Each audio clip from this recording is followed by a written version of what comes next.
Hi friends, welcome to my channel. ఈరోజు వీడియోలో మీకు తిరుమల కొండల దట్టమైన అడవి ప్రాంతంలో ఉన్న ఒక మహిమానిత్యమైన టెంపుల్ గురించి తెలుసుకుందాం. ఈ టెంపుల్ తిరుపతి నుంచి పాపినాశనం వెళ్ళే దారిలో ఉంటుంది. ప్రతి 30 నిమిషాలకి ఒక బస్సు కూడా ఉంటుంది. తిరుపతిలో తప్పక చూడవలసిన ప్రదేశంలో ఇది కూడా ఒకటి.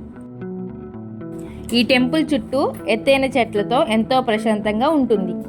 బస్ దిగిన దగ్గర నుంచి టెంపుల్కి చేరుకోవాలంటే 2 కిలోమీటర్ల వరకు కాలినడకతో చేరుకోవాల్సి ఉంటుంది. భక్తుల సౌకర్యం కోసం మెట్లు కూడా కట్టారు. నడుస్తున్నాము అనే అలసట ఏమాత్రం తెలియదండి. చుట్టూ ఉన్న వాతావరణం ఎంతో ప్రశాంతతను ఇస్తుంది. జపాలి తీర్థం హనుమంతుని ఆలయం. ఇక్కడ స్థల పురాణం ప్రకారం త్రేతాయుగంలో శ్రీరాముడు సీతమ్మ తల్లితో అరణ్యవాసంలో ఉన్నప్పుడు ఇక్కడ నివసించారని చెప్తారు. ఇక్కడ సీతమ్మ తల్లి స్నానం చేసిన కొలనును సీతాగుండం అని పిలుస్తారు. మార్గం మధ్యలో మనను పలకరించడానికి వచ్చే ఈ చిన్న నేస్తాలను చూస్తూ, మనం పెట్టే ఆహారం అవి తినడం చూస్తూ మా ప్రయాణం సరదాగా సాగిపోయింది. ఇవి అడవి ఉడతలంట. నేను చూడటం ఇదే ఫస్ట్ టైం.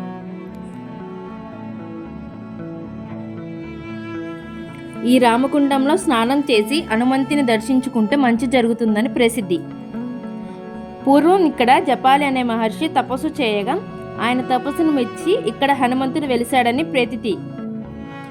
అందువల్లనే ఈ తీర్థానికి జపాలి అనే పేరు వచ్చింది.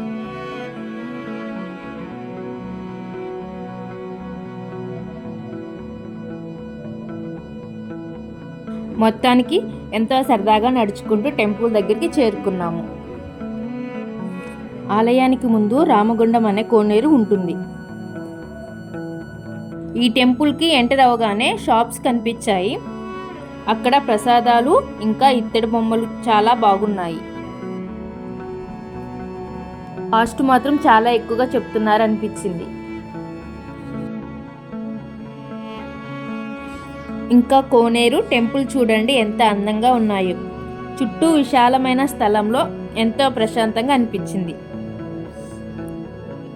గుడి చుట్టూ ప్రదక్షిణాలు చేసి గుడి లోపలికి వెళ్ళాము. గుడిలో వీడియో తీద్దామంటే ఫోన్ అలో చేయలేదు, సో అందుకనే వీడియో తీయలేదన్నమాట. దర్శనం చేసుకొని బయటికి వచ్చి ప్రసాదాలు తిని తిరుగు ప్రయాణానికి సిద్ధమయ్యాము. ఒకసారి స్వామివారిని దర్శించిన తర్వాత నడిచి వచ్చిన అలసటంతా మర్చిపోయాము. తిరిగి వచ్చేటప్పుడు వేరే కాలిబాటన వచ్చాము. రోడ్డు అయితే అసలు బాగలేదండి, కానీ రావటానికి ఎంతో చక్కగా అనిపించింది. అడవి మధ్యలో నడుస్తున్న ఫీలింగ్ వచ్చింది. ఈ టెంపుల్ మొత్తం చూడడానికి 2 గంటల సమయం పట్టింది. ఈ టెంపుల్ని మీరు కూడా దర్శించుకొని స్వామివారి ఆశీస్సులు పొందండి. అందరూ నా వీడియోలు చూస్తున్నారు కానీ సబ్స్క్రైబ్ చేసుకోవట్లే. ప్లీజ్ నా ఛానల్ని సబ్స్క్రైబ్ చేసుకొని నన్ను సపోర్ట్ చేయండి.